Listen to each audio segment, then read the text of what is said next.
So let's see about some of those things we were talking about earlier.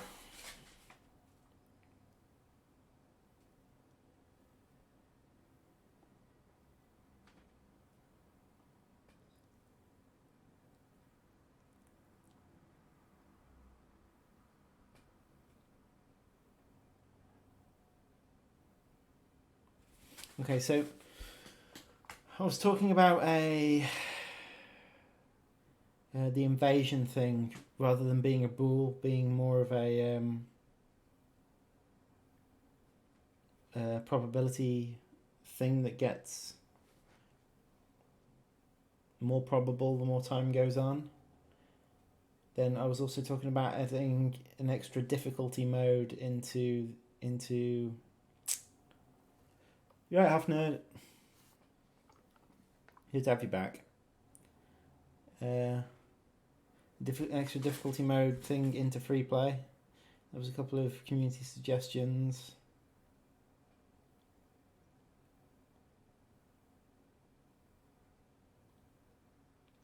So maybe invasion requests by the director, probability based on some and score for killing.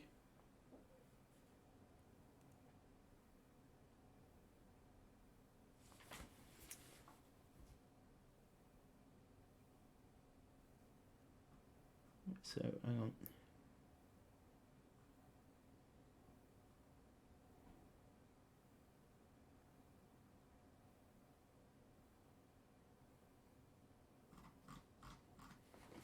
Pick of Death, good to have you back.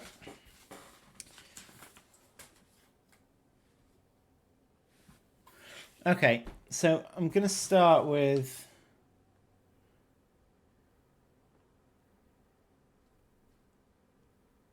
the can invade thing. So first of all, I'm going to separate this out. So we had the grace period, didn't we? Right, my guess is this is looked at externally, probably in the swarm blueprint.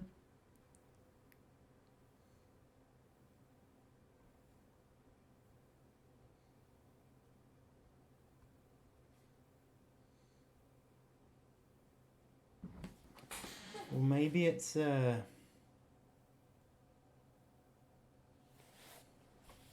might be when these swarms were created, actually. Yeah, that'll be it.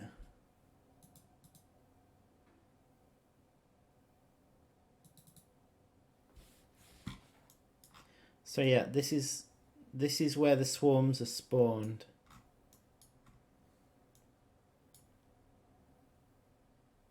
The early invaders.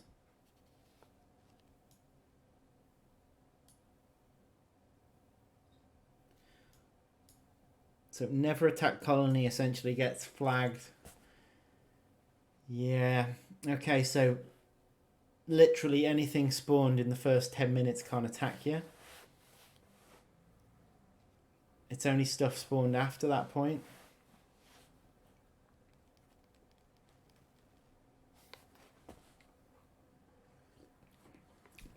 I'm not sure what early invade is.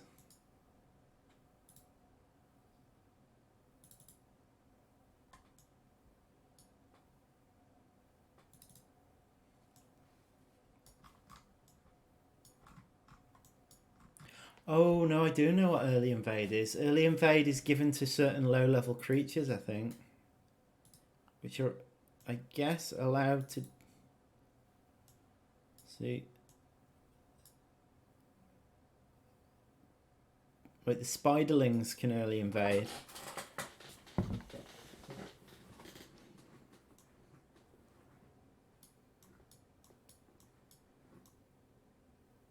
Rove beetle larvae can early invade. Okay, so basically the only creatures of a very low, only very basic creatures can invade early on. There seems to only be a handful of creatures that are given that ability. That's fine.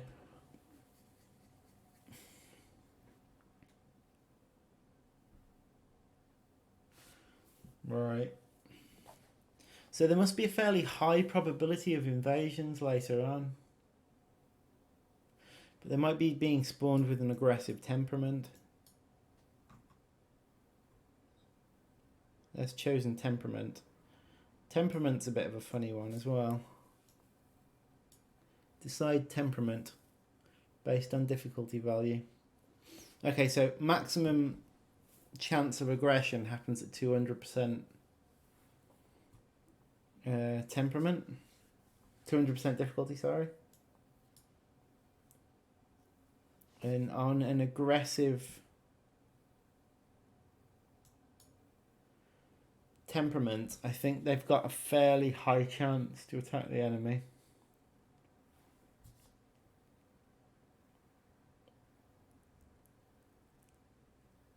Yeah. There's lots of different systems colliding here. There. So many of them now that it's hard to follow the thread through. And also that so many of them are based on a dice roll. But I think essentially what's definitely happening is after that 10-minute bracket, too many creatures are attacking. That said, having a lower difficulty will definitely help that.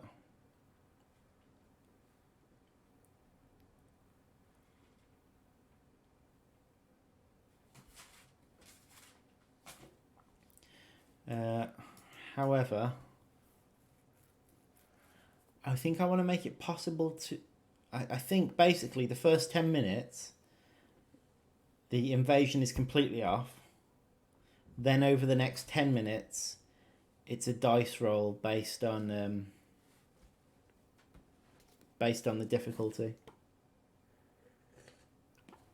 whether it's off or not. So that should reduce the number of invasions we get early on. I don't know.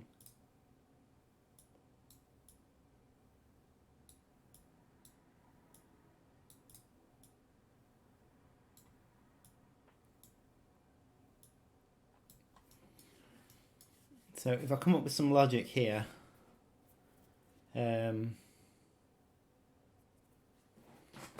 it's one of these decisions, like here, make decision interp.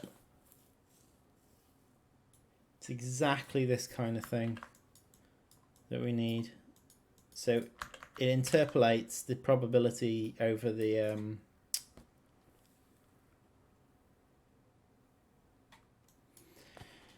okay, so there's only two options, so I can remove two of the pins.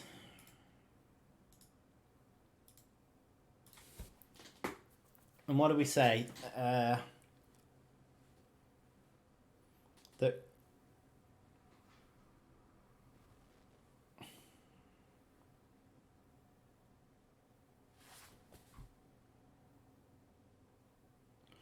yeah, so it's either option 1 or 2. Option 1 will be can't invade, option 2 will be can invade.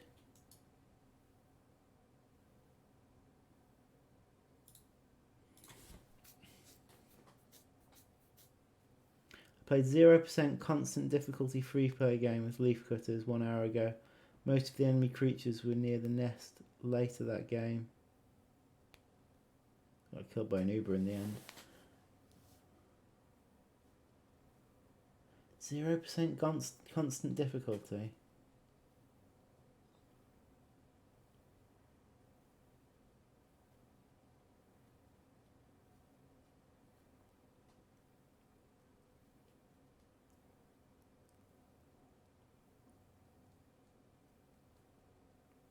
Do you work on this game alone? No, there's a team of 3. However, the free play aspect of it is mostly me.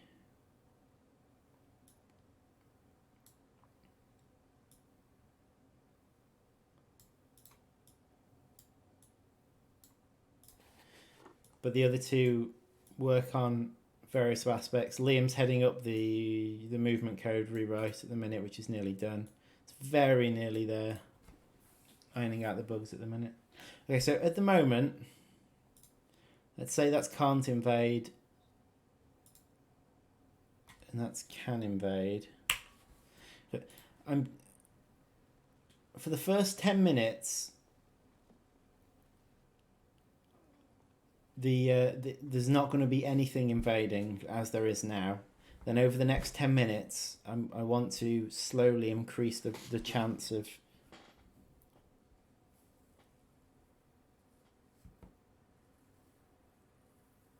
invasions being possible.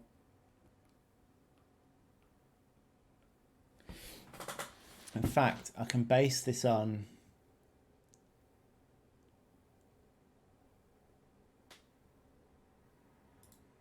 I look at the event graph. There's the grace period here. So basically, until the grace periods got to 600 seconds, they can't invade at all.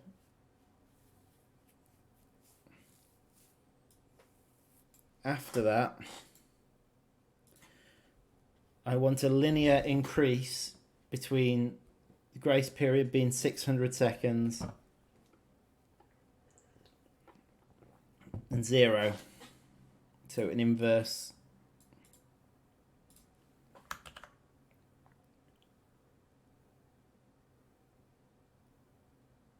So I'm not actually going to base this on difficulty.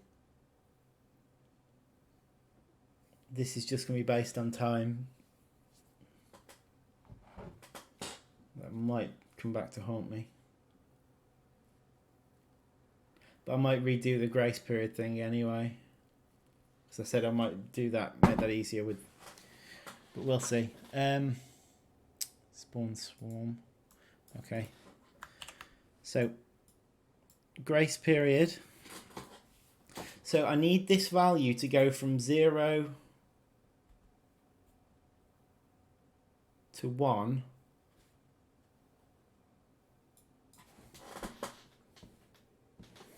So at 600, I want this to be 0, and at 0, I want this to be 1.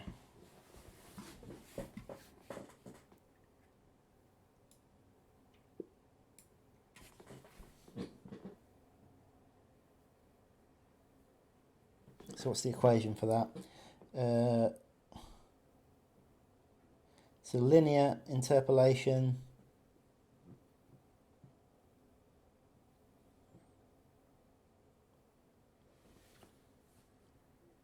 at 6.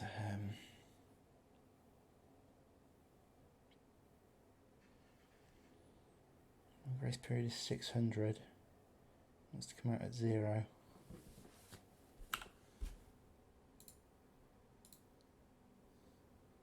Well, that would make it come out at 0 at 600. However, to come out at 1,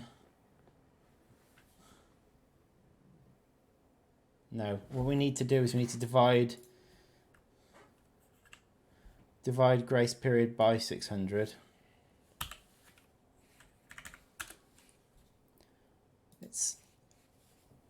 Now this does it. This would cause the opposite effect. So at 600 that would be 1. At 0 that would be 0. Yeah. So maybe it's just the other way around.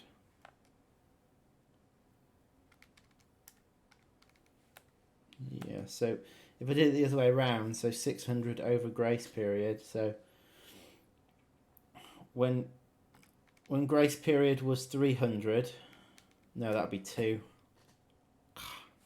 It's not that simple. Yeah.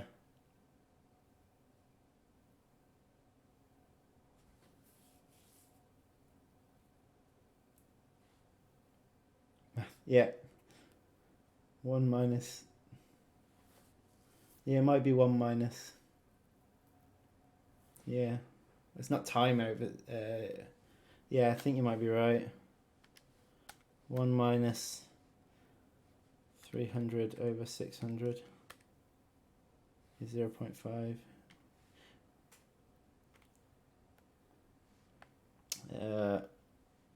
When that is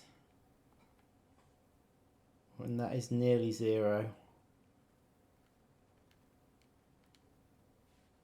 we I'm down to 100 seconds. That's nearly 1. And we're down to 1. That's very nearly 1. Yeah, you're right, that's right.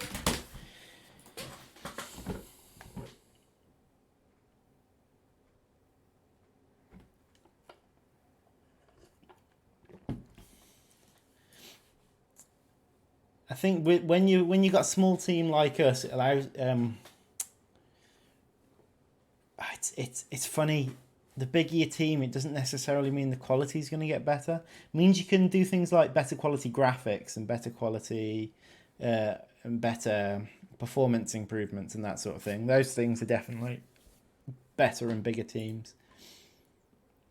But things like writing and that, writing teams are fairly small anyway, and I think we've got a very good team for our size. That said, we're not exactly a fast turnover here.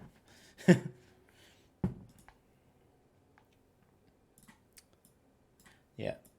So 1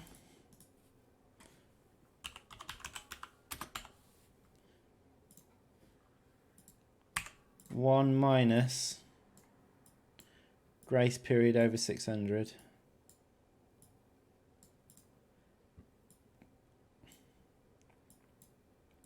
Right, that should give us our interpolation value.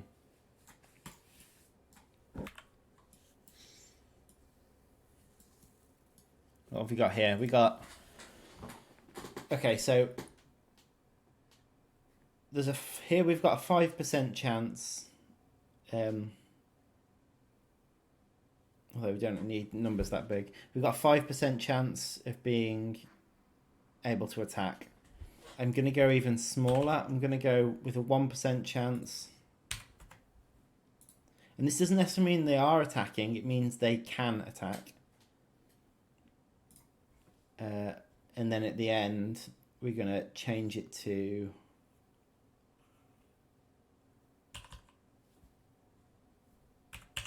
0.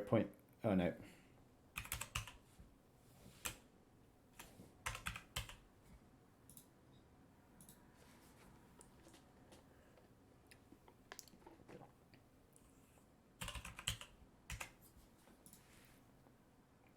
Okay, so that's the decision there. So what we've got next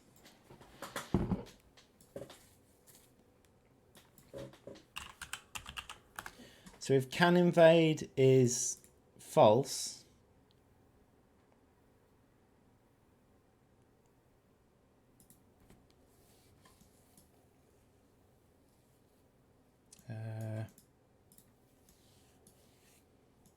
so this is either going to come out as 1 or 2.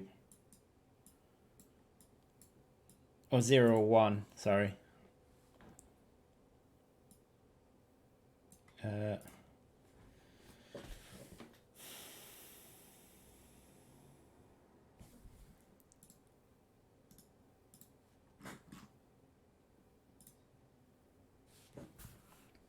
Not a variable. I don't want a standard variable. I want a local variable.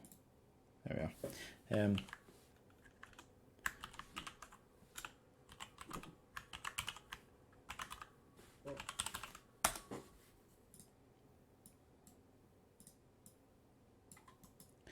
Okay. So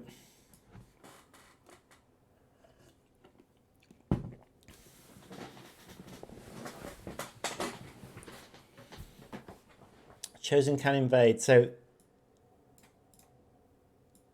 that should be fine. 0 means can't invade, so that should be false. 1 means can invade.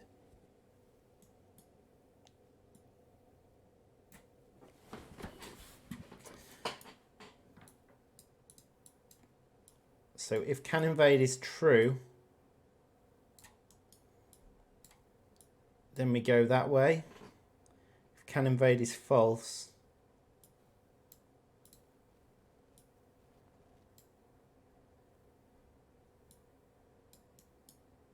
we go this way.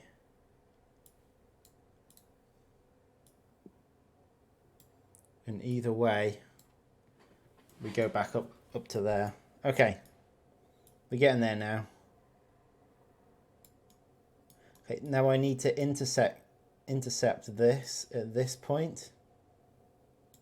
This is where Blueprints becomes incredibly messy.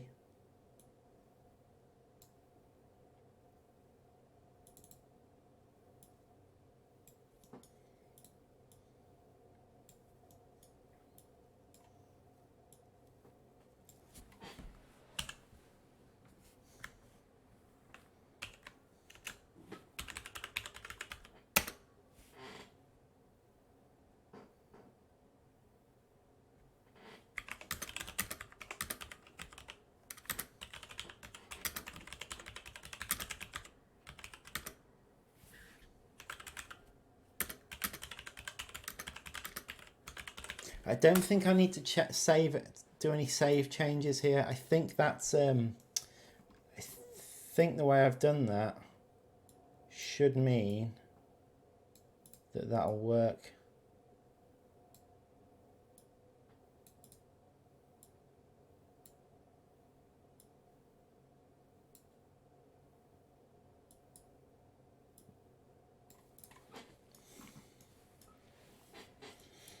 Although it's one of those things that's really hard to test. So what I'll probably do is I'll probably put a breakpoint in here after the 20-minute mark and just see what's coming out. But that should theoretically make that a bit easier. So you shouldn't suddenly be hit with loads of invasions at the 10-minute mark. It should slowly increase between the 10 and 20-minute mark. That was my aim there. Okay, so that was the first thing on our list. What else have we got? Difficulty slider. Oh no, that's something else. Difficulty to affect rate of change of difficulty. Okay.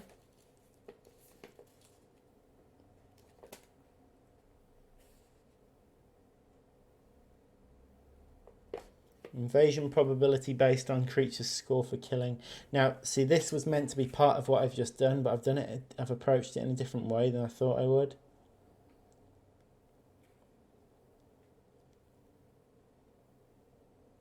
This was, I think, Expert Archer's idea. So let's see if I can find it.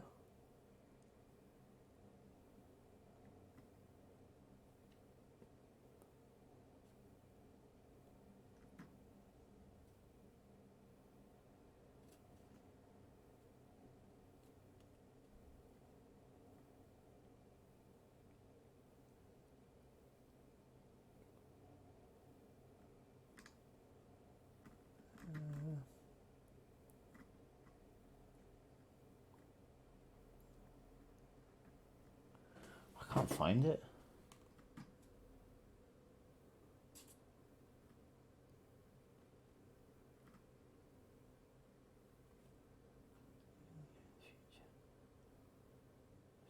Game.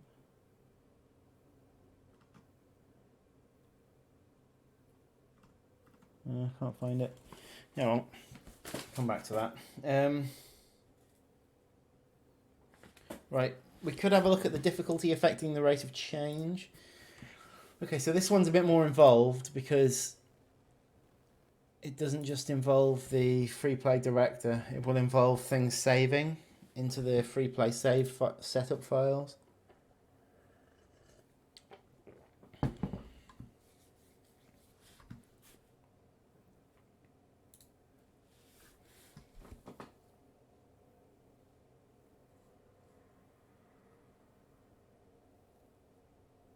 Or will it? Yeah, I think it will. But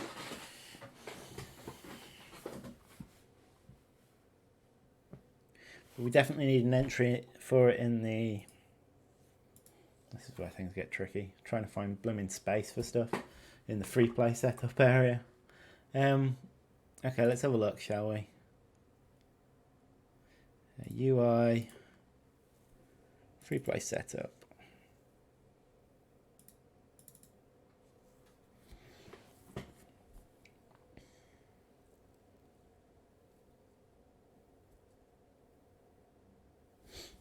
anything here that can go down there, because there's space for something there. And we've run out of space over here. Right. Unfortunately, if one of these goes, the other one needs to go, and that kind of makes sense being there because of the map options there. Again, these two things are linked.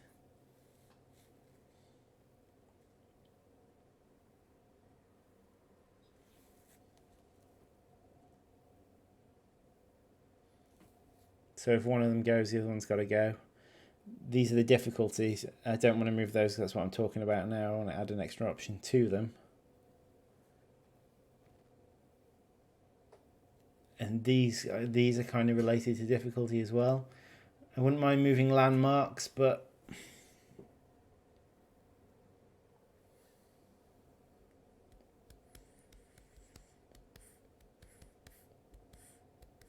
again, if one goes, they've got to all go. Got to both go.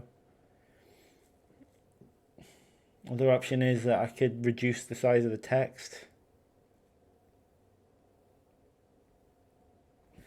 Or I could make use of this area at the bottom, maybe get 2 more in.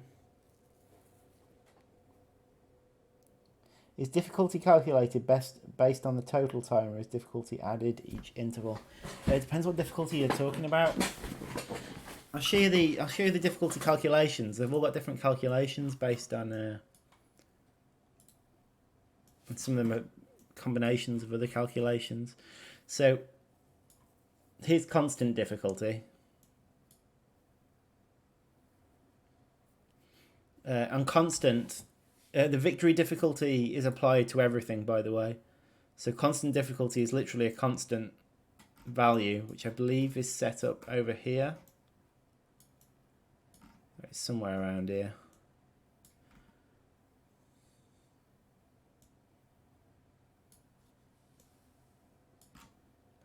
Not sure where the different creature set up, landmark set up.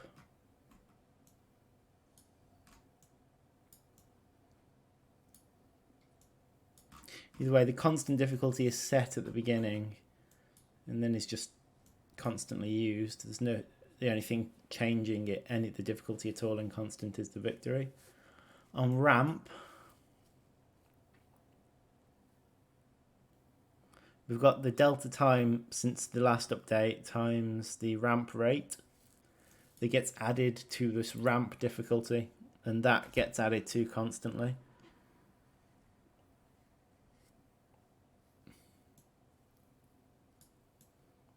And spikes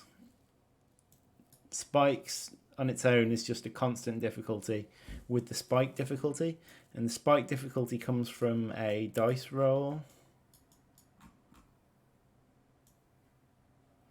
which I believe is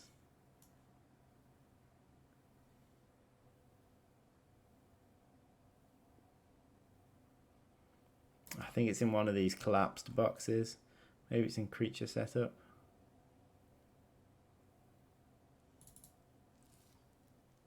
No, that's just the individual creatures.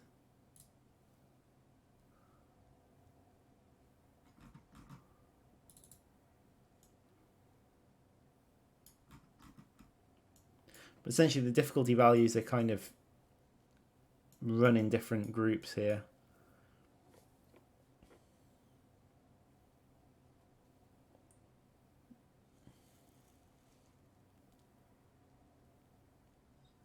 Oh yeah, so if you're talking about ramp, as we were, it's accumulated, it's added to constantly. It's not a calculation based on time since the beginning of the game. Every frame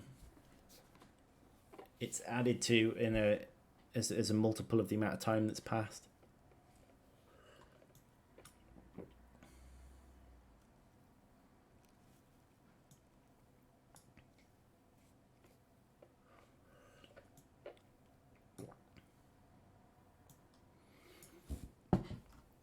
Anyway, let's get back to trying to find a space for our difficulty drop down menu.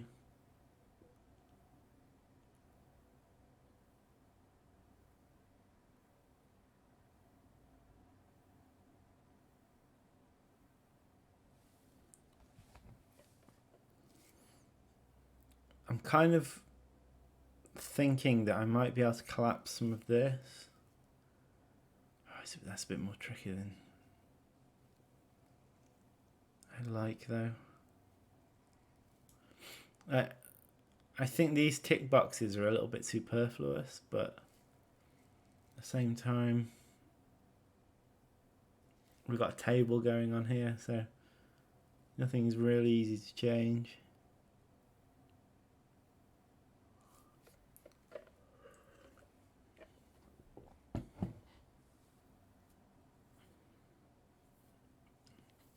I could just put difficulty here.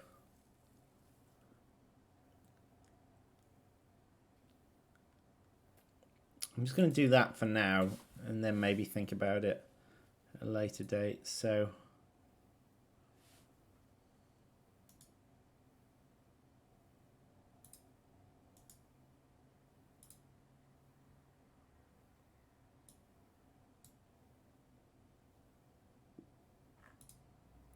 it's not a checkbox. What am I doing? Get rid of that. It's a drop-down list, similar to this.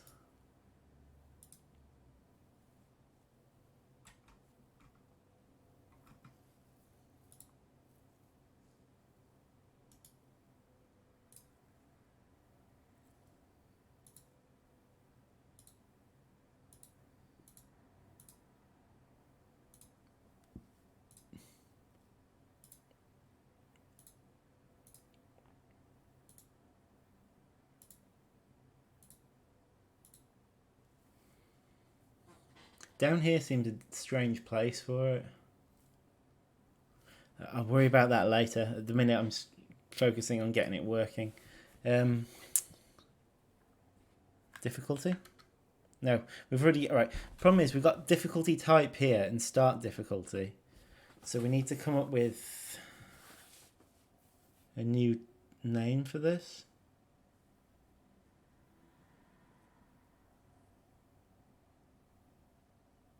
Isn't map option a duplicate button? Isn't it also on the map list? It's on the first page. Yeah, there's quite a few duplicates on the first page. The basic setup, which is before you come into this advanced setup, is designed to have some very quick options to choose. But all the options, including the options from the previous screen, are available in the advanced.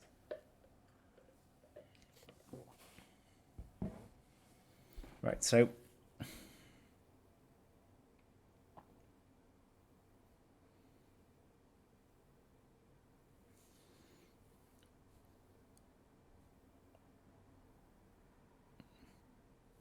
this is really to do with the difficulty change, but it's not entirely that. This is going to affect a few things. I'm going to tie this into a few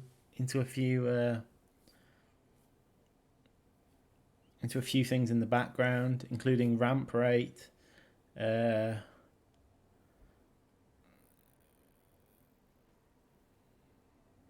spikes, like how extreme the spikes can be. It's mostly to do with changing difficulty, though. Also, victory threshold.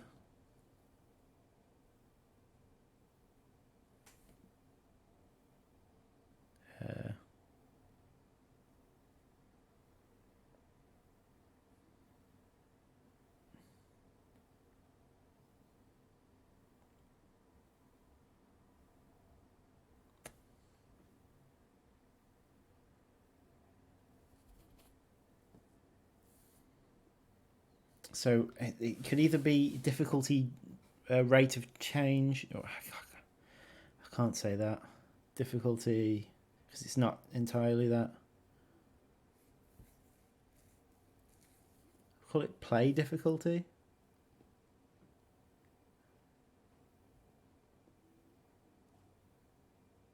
Or just game difficulty.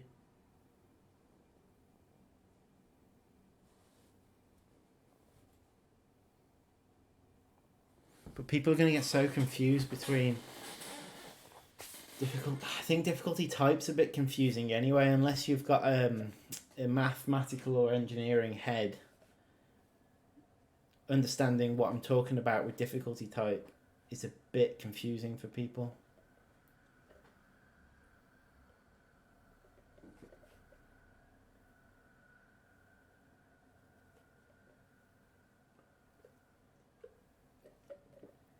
Because I can picture that ramp with spikes. To me, is you draw a graph that goes up like that, and then every now and again it spikes up. But most people don't understand what I mean when I say that.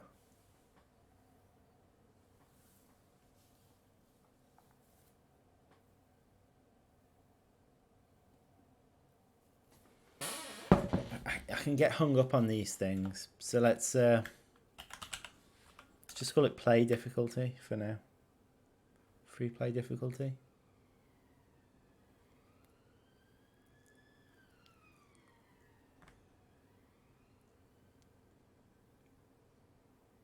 Just gonna call it play difficulty now. I say what I'm hoping is the community will rally round this idea of creating free play setups and sharing them, or at least share them with us so we can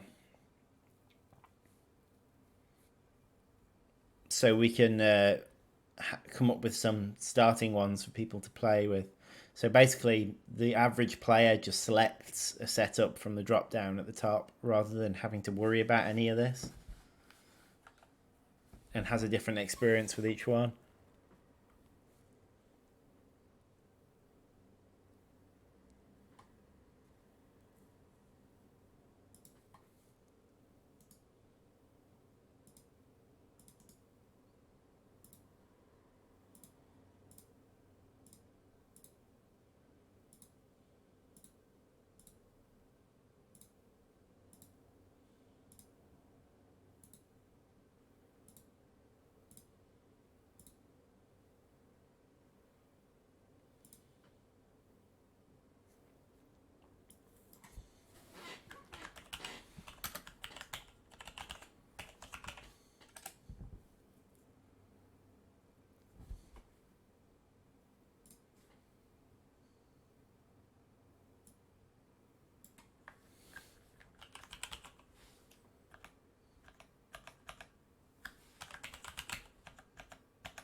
Right, so what does it affect? It affects, I've got difficulty rate of changed.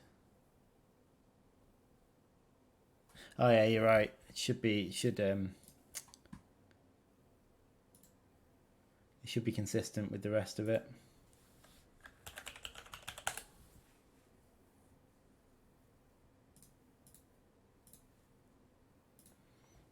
Difficulty rate of change.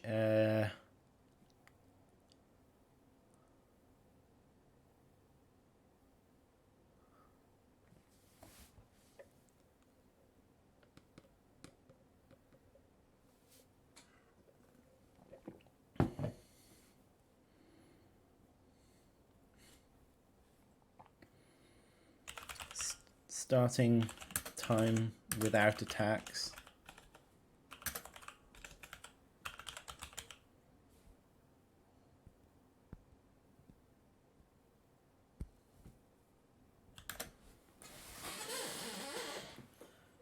What else did I say it was going to affect? Something that we haven't put in yet.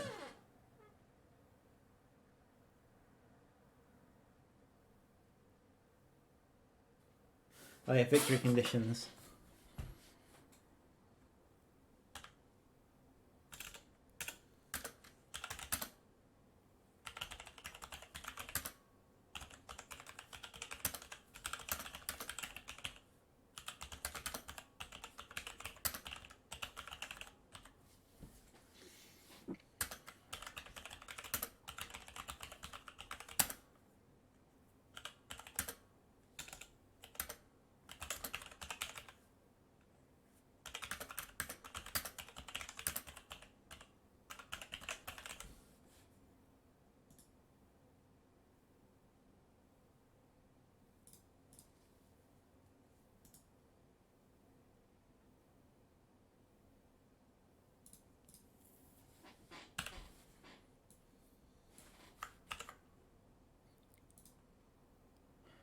Okay, right, I've got some text.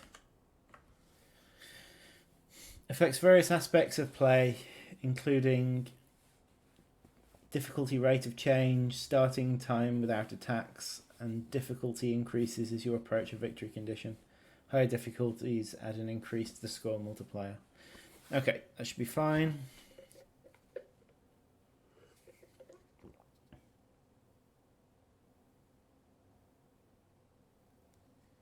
I think you are right. I think it was set to medium, not anything else. Okay, right. So we've got something there.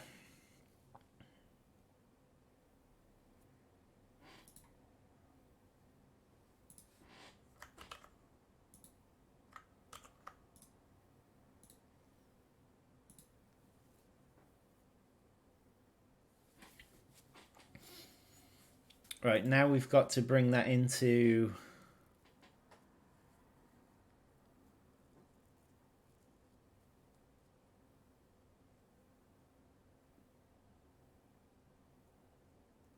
Yeah, you're right. It might fall off the bottom of the screen.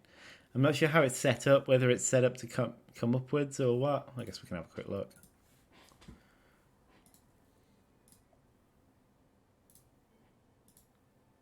No, it doesn't help when... Yeah, it's set to come up if it's at the bottom of the screen.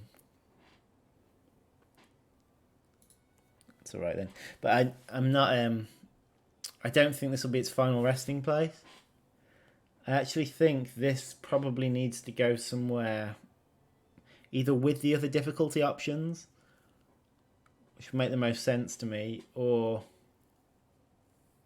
yeah, somewhere else. I'm wondering whether I can shift a couple of these options over here and bring some over here. That sort of thing. I've tried to put them in... I've tried to put options logically with things that correspond to them, but at the end of the day, a lot of them are very different options, so...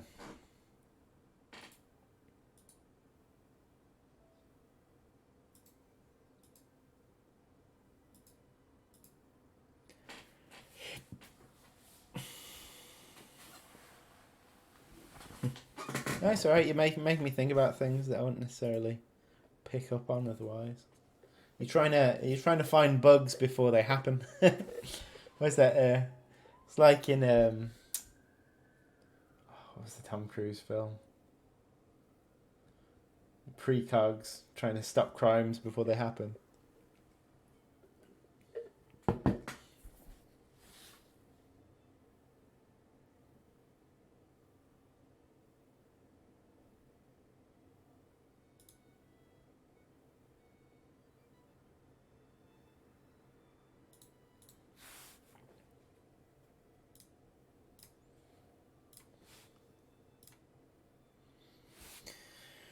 Right. Okay, so now with that, we now need that to go into free play saves.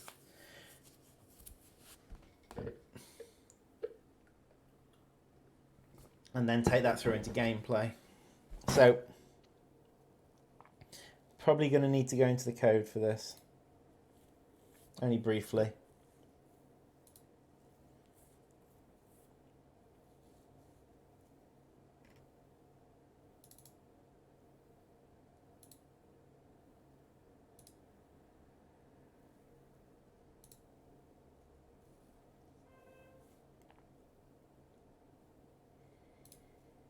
Try and where the free play setup stuff is.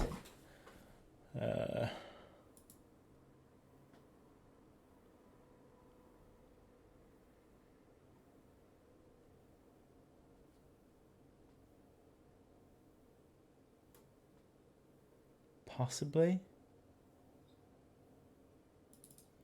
I think I'll definitely be able to find it in here.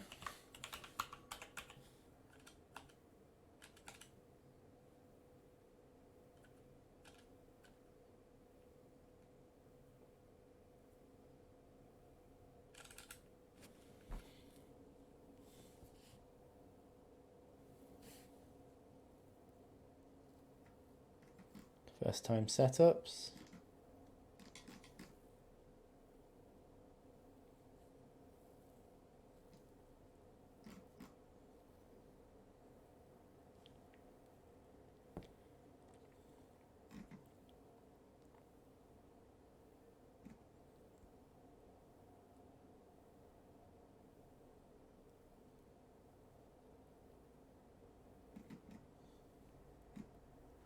Let's put in it as colony setup's not what I want. I want the free play setup.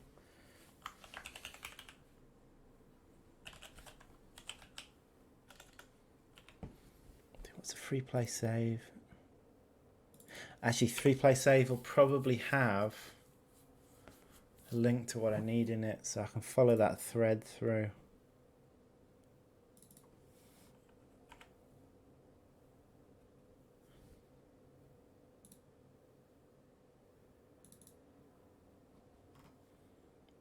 In here, there'll be a free play setup. There it is. Okay, so it's in EOTU game types, which makes sense. I need to check this out.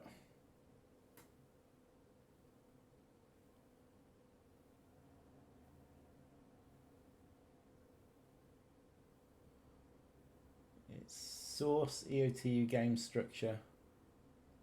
EOTU game types.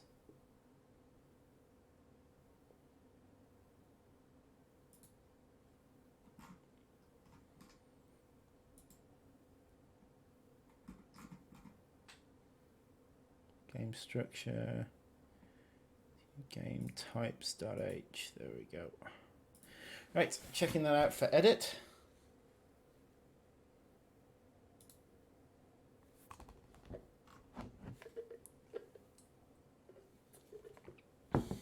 Right, I'm going to be streaming probably until 4:30.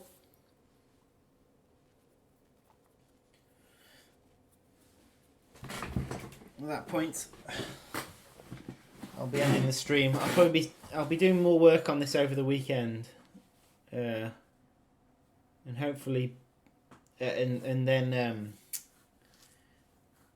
then hopefully over the weekend I'll be able to put out an update with the balanced free play. I also want to do some balance work on Brood Sisters because I know people have been struggling with that one on harder difficulties.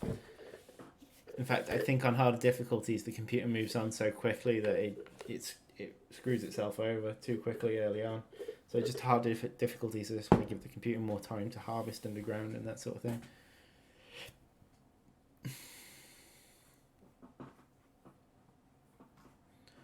Okay, so let's have a look for any of the difficulty options.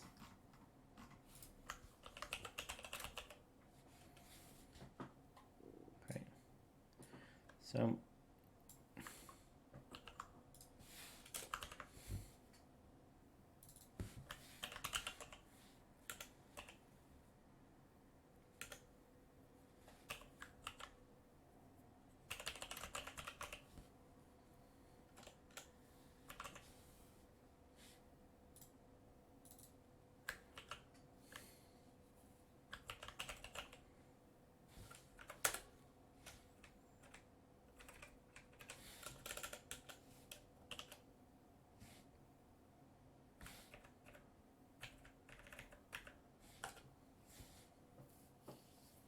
it's actually down as normal in the.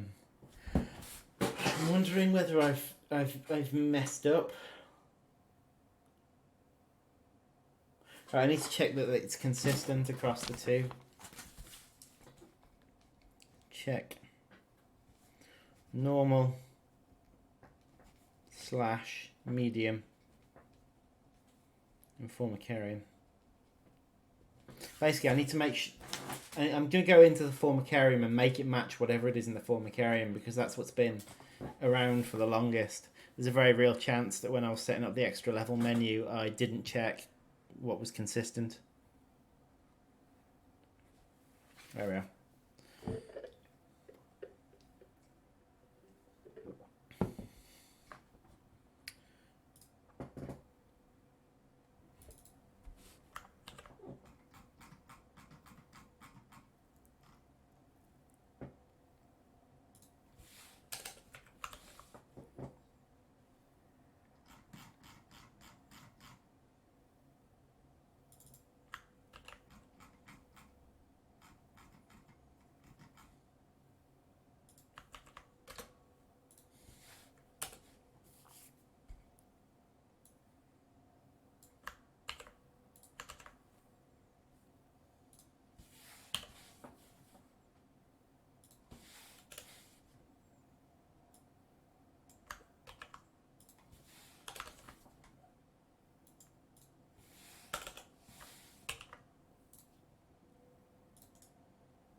Okay, I'm not going to build whilst I'm running the engine, so I'm going to close the engine down, then build.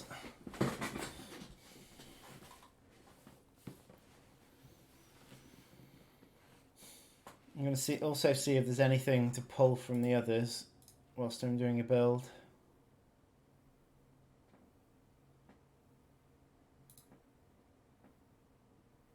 Liam's made a very minor change by the look of things.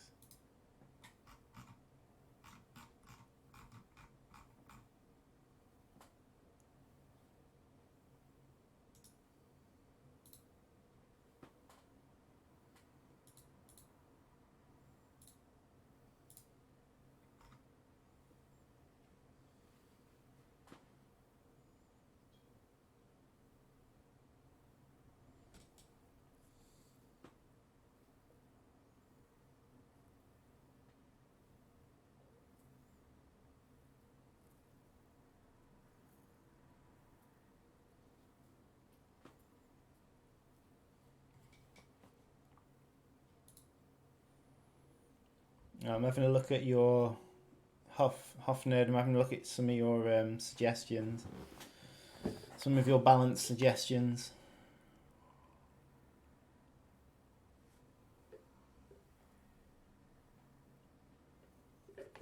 I think maybe the Uber invasion one's a very sensible one.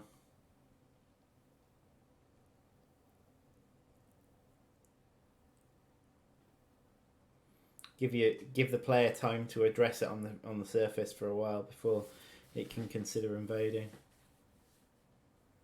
I need to go through some of these suggestions.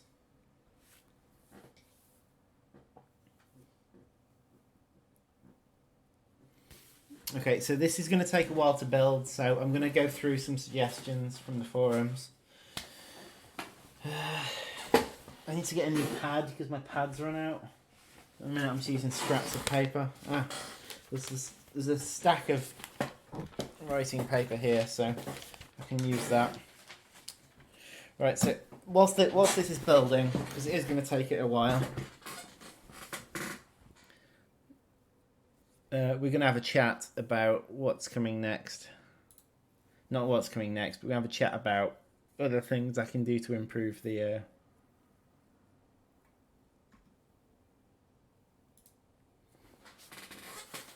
other things we can do to improve the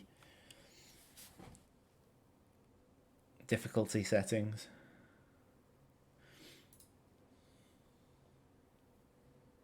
Okay, so I'm going to be on the forum whilst I'm doing this.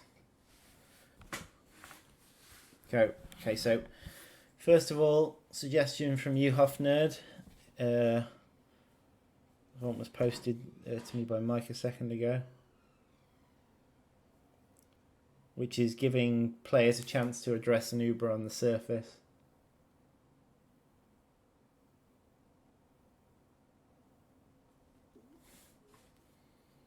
What Uber was it? You said it went straight for the Queen. Was it a spider? Yeah, it is a spider.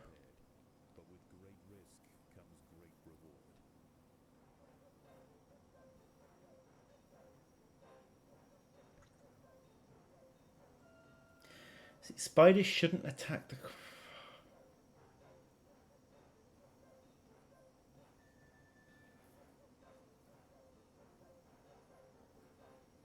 Shouldn't go straight for the Queen. I'll check that. I'll check that the settings actually set in them. There, it's off straight in. Okay, so it's gone to one of your nurseries. Right, check Uber spiders.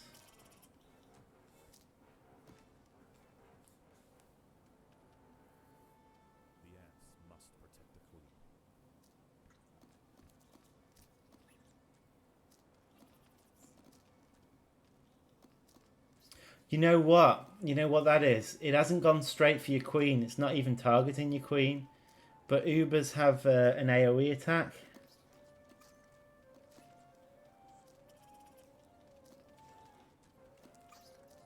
And because it's fighting next to your Queen, it's hitting the Queen. Yeah, you don't stand a chance there. I also think leaf cutters are really difficult to kill Ubers with.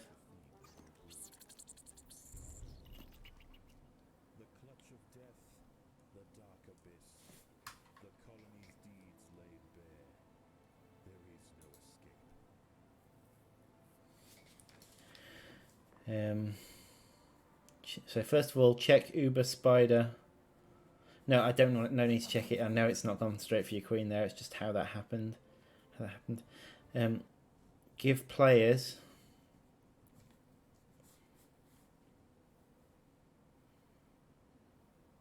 an amount of time. I agree with this one. Before Ubers are allowed to before an Uber is allowed to invade.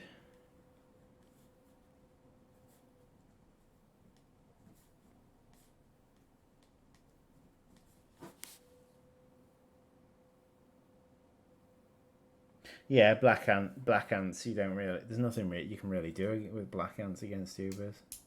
Wood ants or Formicoraptor colonies have various methods that will help them survive it.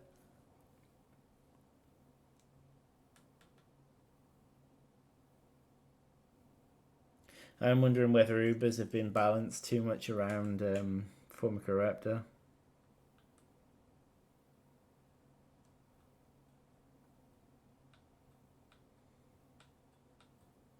There's no doubt about it. Formicoraptor colonies are completely overpowered compared to anything else in the game. Although the way free play works, you should be able to account for that by changing some of the options to make things easier for yourself if you're playing leaf cutters. But either way, I definitely agree with the suggestion that you should be allowed an amount of time before they can invade. So after they've spawned, maybe they've been in the playfield for 10 minutes before they can invade at all.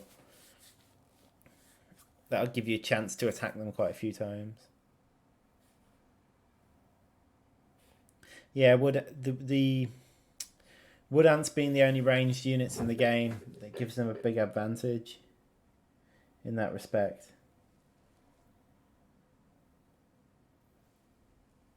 I mean, the most overpowered combination is leafcutter mages and wood ants, because the mages are so incredibly tanky and the wood ants are so incredibly damaging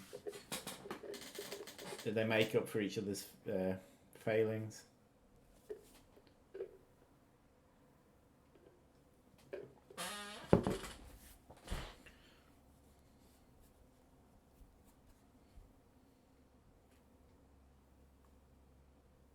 Anyway, so yeah,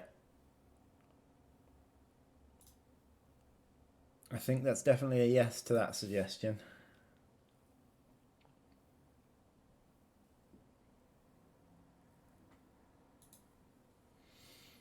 Okay, so it feels like plants for leaf cutters respawn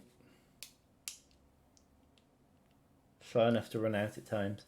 Now, I think there's always going to be a point at which your colony reaches a certain size, particularly if you've turned up keep off.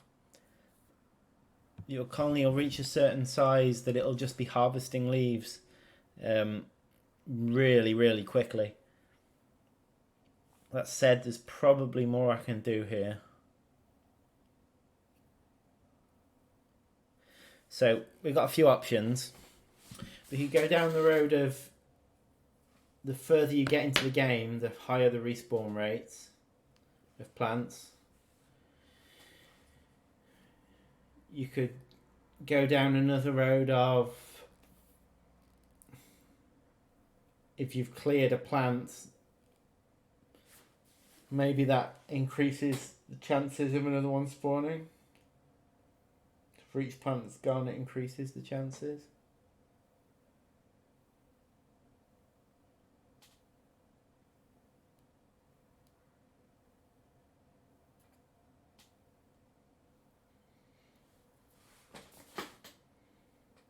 I mean, you could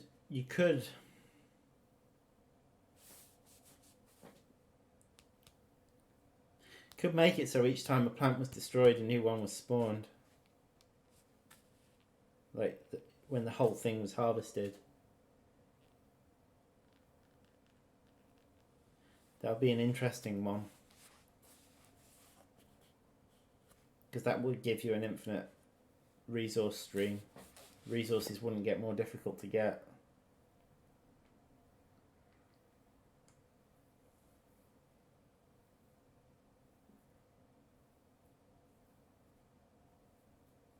What do you think of that? The lower the amount of plants, the better the chance of new plants spawning.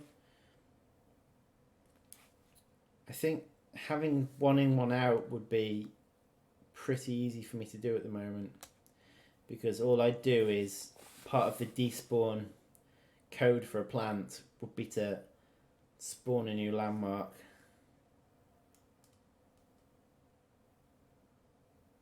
I think the way plant spawning works as well is every time a landmark spawned, a plant landmark spawns.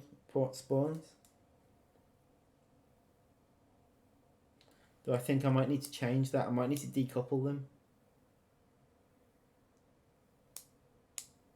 Because a lot of landmarks produce infinite food, right? So poppy plants produce constant food whilst they exist. So do funnel webs. The funnel web ones generate chunks of meat, just appears on them. The fish is different. The fish is a finite resource. The aphids are infinite.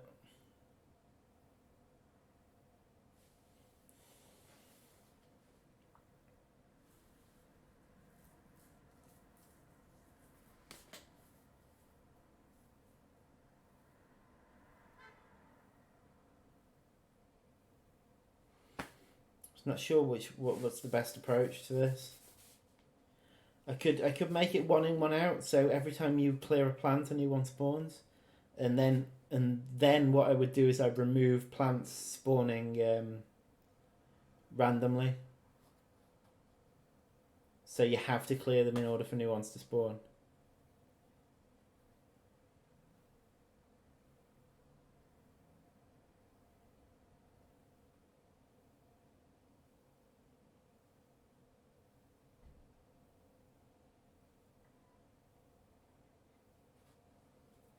Yeah, yeah. You are right. There is currently a ceiling. Because I do think if I did that, the one in, one out thing, you could literally just exponentially expand. As your colony got bigger, you'd just be faster at picking them up, and you'd just. So maybe there should be a ceiling. Maybe plant respawn rate should just be faster than other ones to make up for the fact that maybe for every one other landmark that spawns, 2 plants should spawn.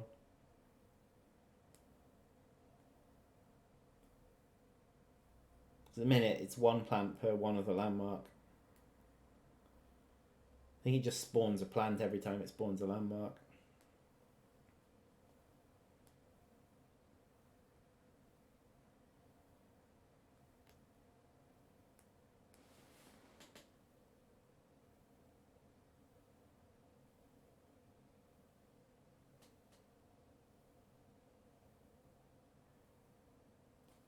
I mean, doubling it, so having 2 plants spawn per landmark, you'll still hit that point eventually. It would just push it further up. Although you might find that you need like 400, 500 ants in order to hit that point.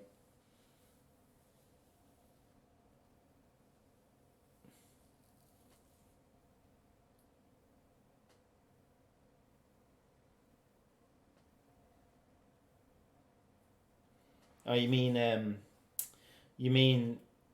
so whilst the plant landmark exists, it constantly increases its yield.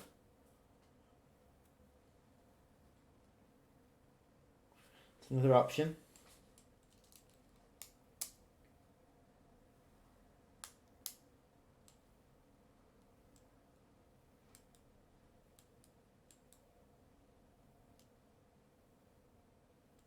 I'm just not sure. I'm just not sure which is best.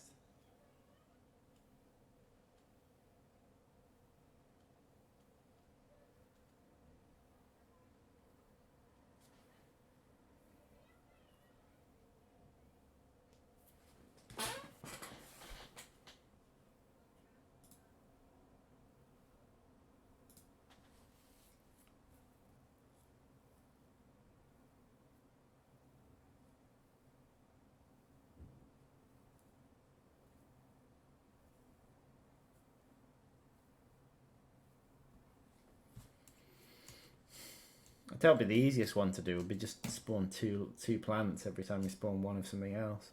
That would be the easiest thing for me to put in place. Spawning extra plants in the landmarks themselves. It's doable. Certainly doable for the little plants, I think.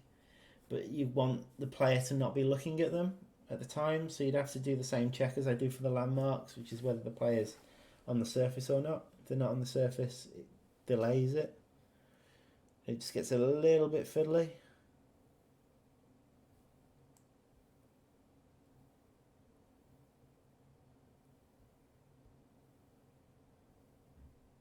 I mean, it's all doable.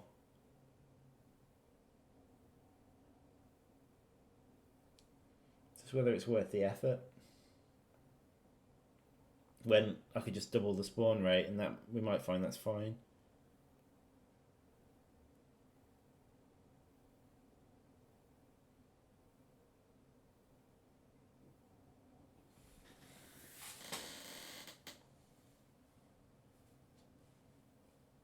Tell you what, for now, I'll double the spawn rate because it won't take me long to do.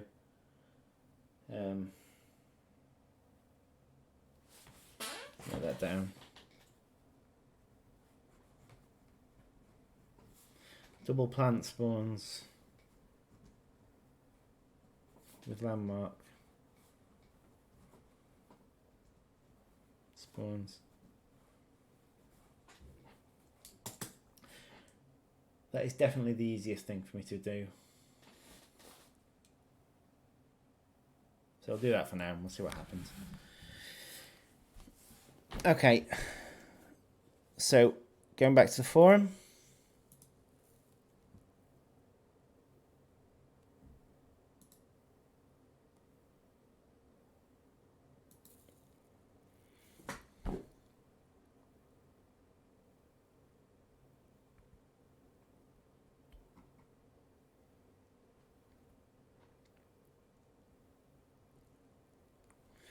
Right, that's not free play, but yeah, the babysitting alarm when the other queen is attacked. I definitely agree with that.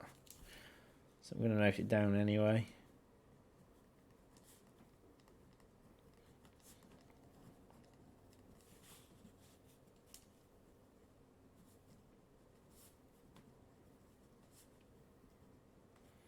In fact, it might be worth some sort of alarm just when enemies enter your allied nest. But we'll see.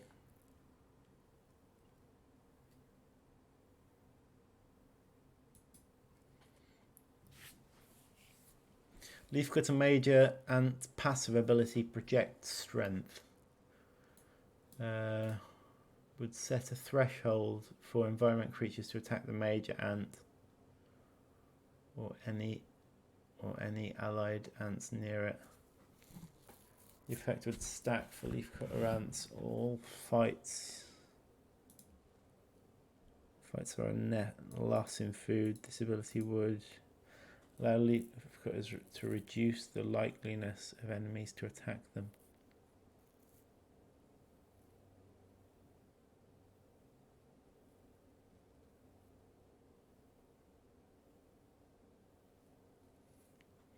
What you mean? It reduces their enemy's visual range.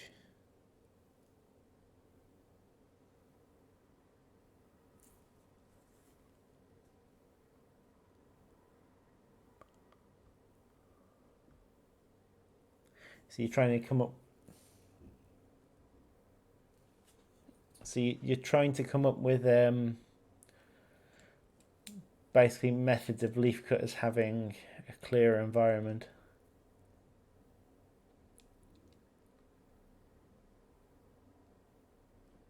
Two leafcutter mages.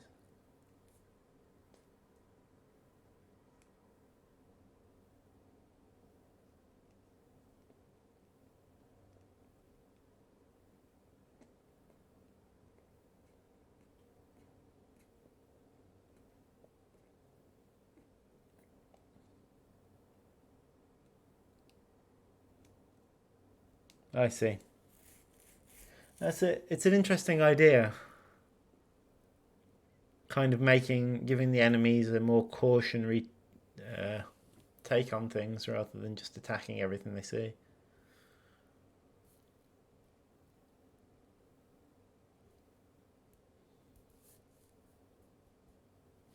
And that one, I think it's a bit tricky.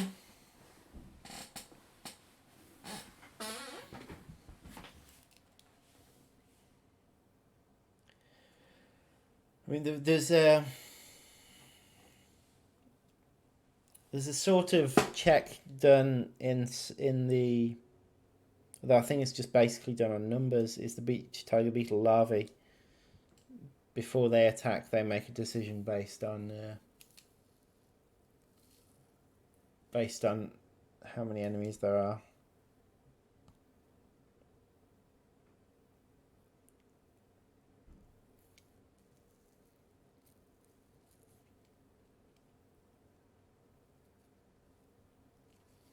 I understand. It's an interesting idea. I think it's just a bit complex and would add overhead. and balance issues.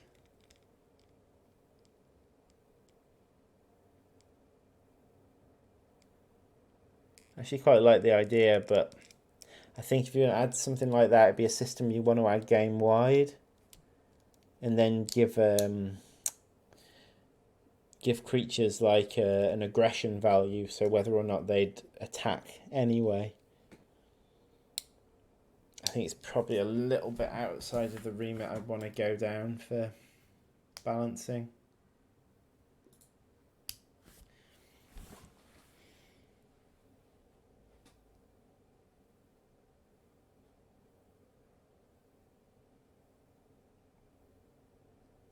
What time are we on? We're not out of time now. Balance for babysitting.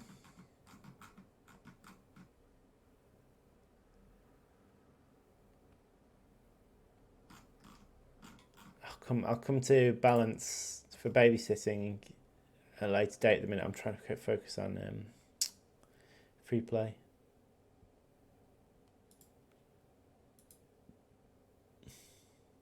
These two abilities are based on, but not distinct from, Thorn's ability and from Devil's. Suggestion for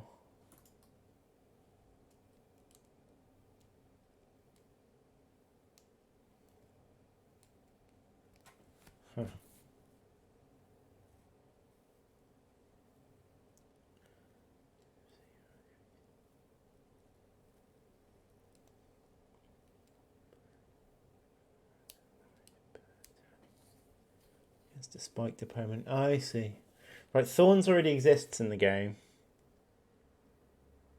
so that returns a percentage of the damage.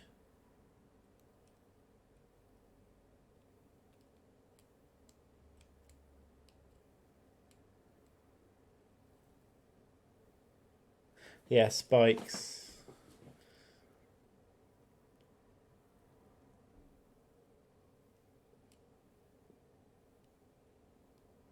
I see. You could do like a damage over time.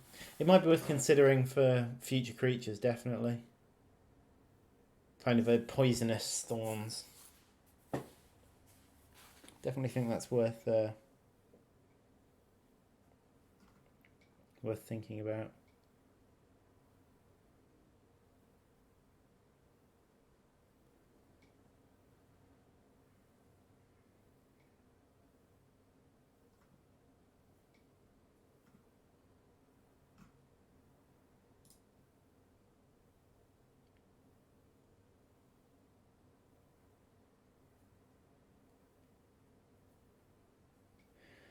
I think there's a couple of suggestions about infestation, and I think infestation needs a serious rethink. Potentially just removal. I'm not going to go delve down that road now. I need to put some more thought into that myself.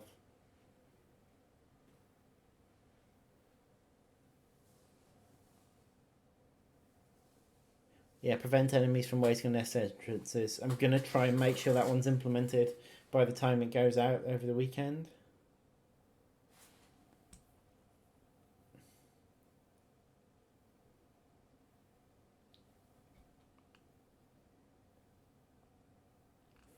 Option to show FPS permanently.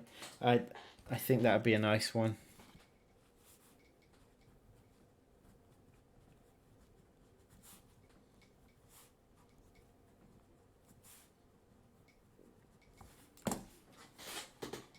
I think I might be able to get that from the game engine itself, actually, so it might be really easy.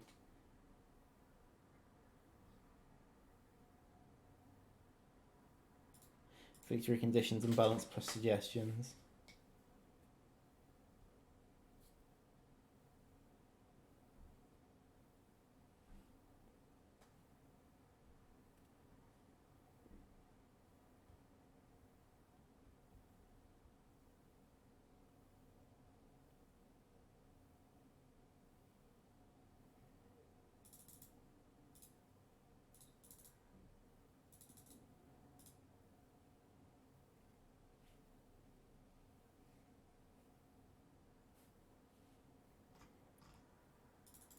Yeah, I do agree that the victory conditions all need a balancing pass. I haven't been able to do it yet.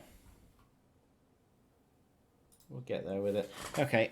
Anyway, coming briefly back into the game.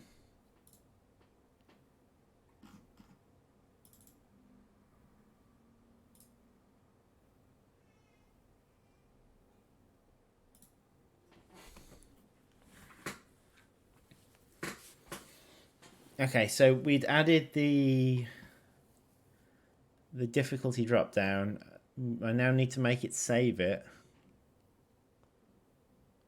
So on the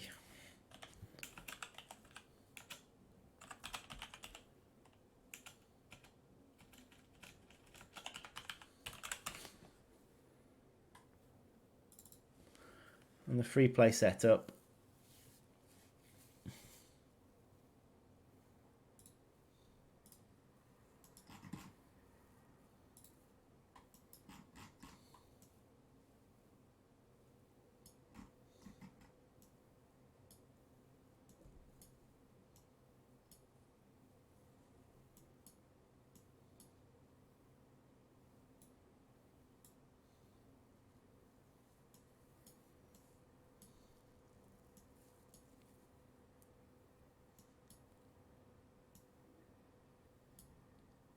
so it's going to be very similar to this actually.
Yeah, here's the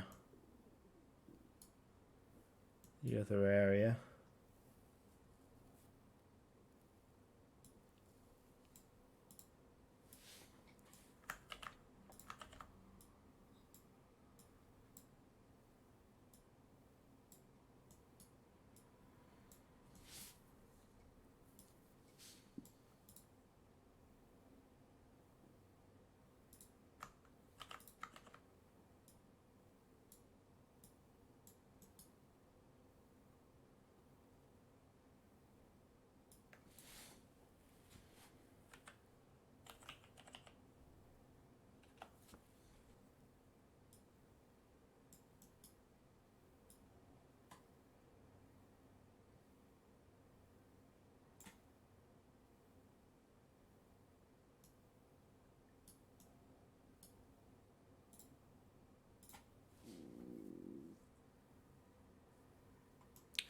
I think that should bring it through into the game for us. Now we just need to make it actually do something. Whew.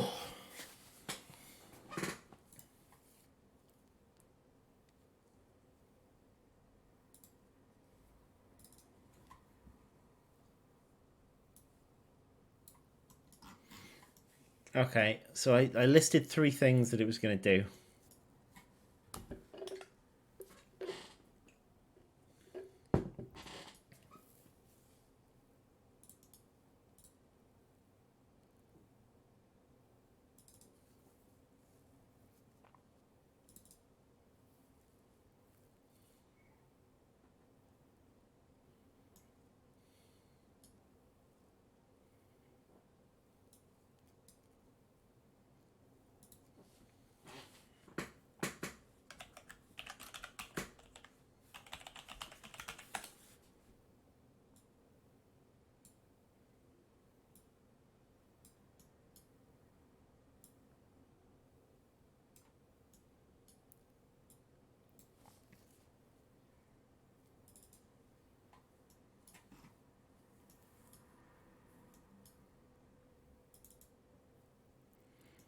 Okay, so this is the kind of thing that decides things like ramp rate.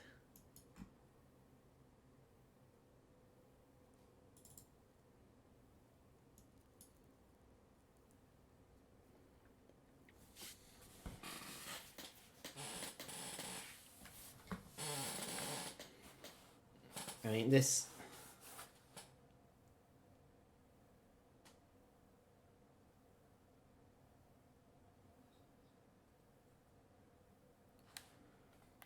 that ramp rate is very... yeah,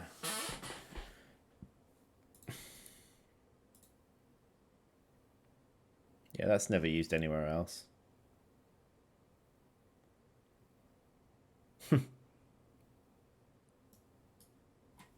So essentially ramp rate here is 1 over 7,200.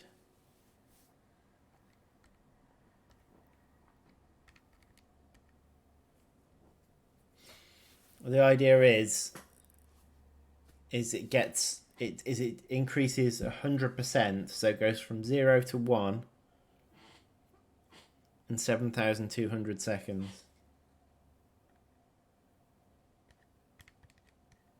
Yeah.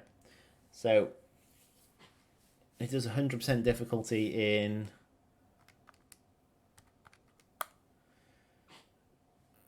two hours.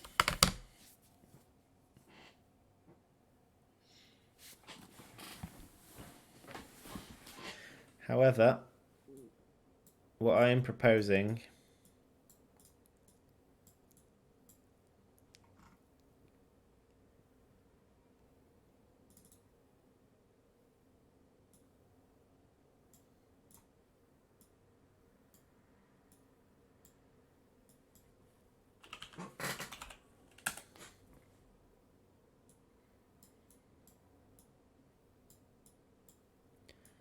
we'll turn this into this.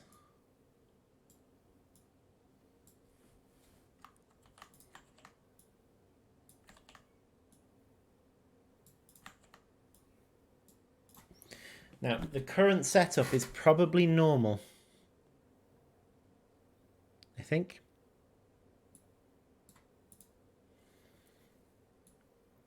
Which means easy. I could half the ramp rate. So it takes 4 hours to get to max, to 100%. So 1440. 14400. Sorry.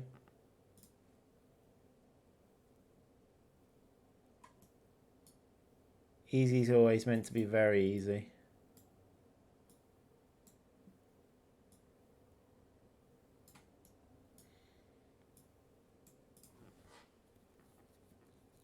And hard, we increase it, so maybe 1.5 hours on hard, and then maybe 50 minutes on insane.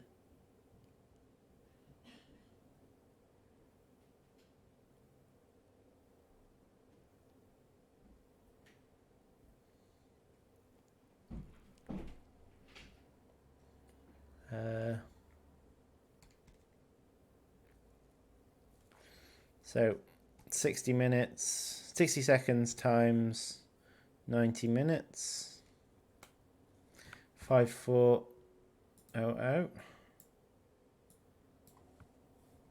This one. Then insane.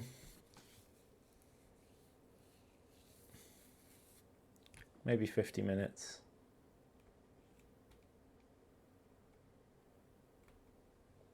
$3,000.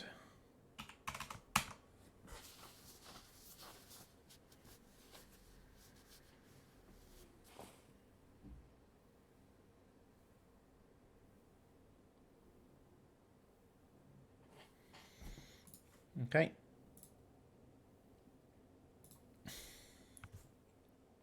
So that's ramp rate. These are the things I want it to affect as well. I'm gonna have to go soon. So maybe I'll do one more thing. But this is going to need to affect a few more things.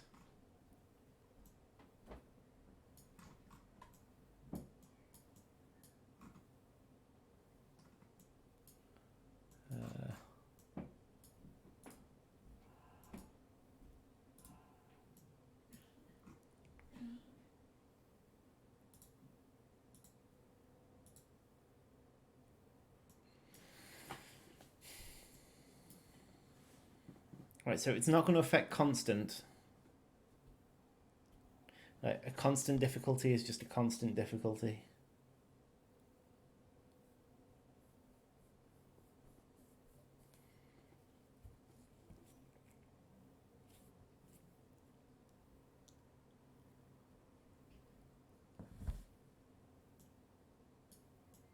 Should affect spikes though.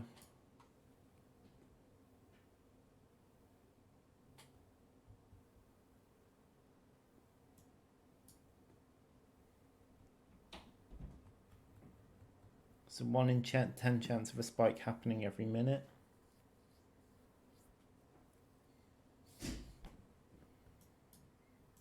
Spike difficulty.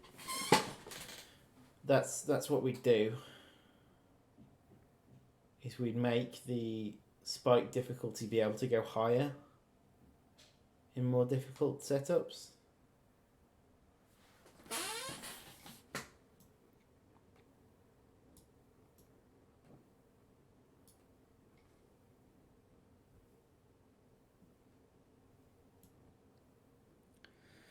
Scale with colony, I guess in scale with colony we would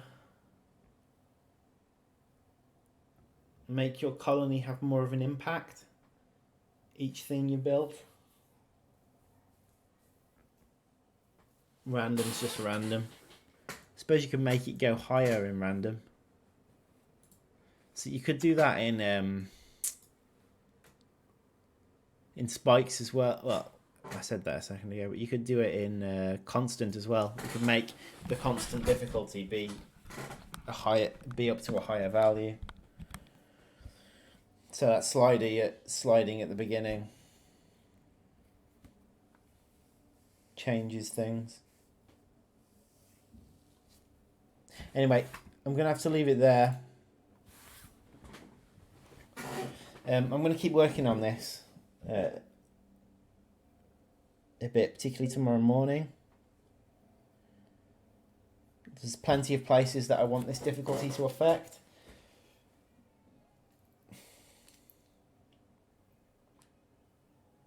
There's also lots of other things going on.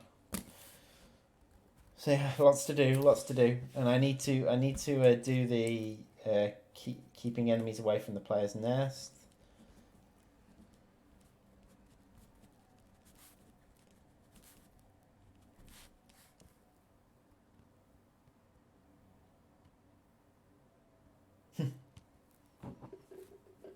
All right, interesting.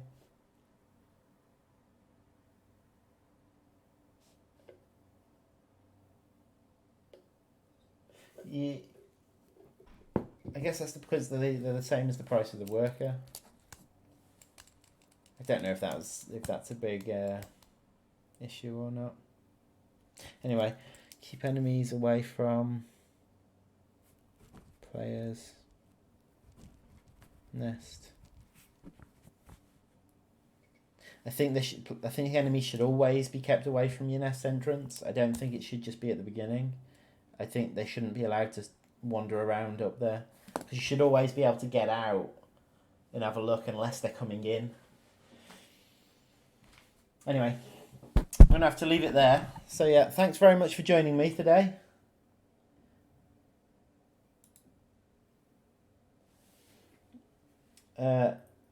It's been good to get opinions as I'm going and really get a feel for where people are on this. I've got more balance to do than free play, but free play is for the most part where I'm going to focus my efforts and before the next patch. So, I'll be focusing on that. So yeah, I think we've got somewhere today. It's hard to tell without proper testing, and there's so many moving parts in free play that actually knowing how things are going to properly affect things is you can only do it by actually playing it. But yeah, thanks for all your help, and I will see you all next week. See you then.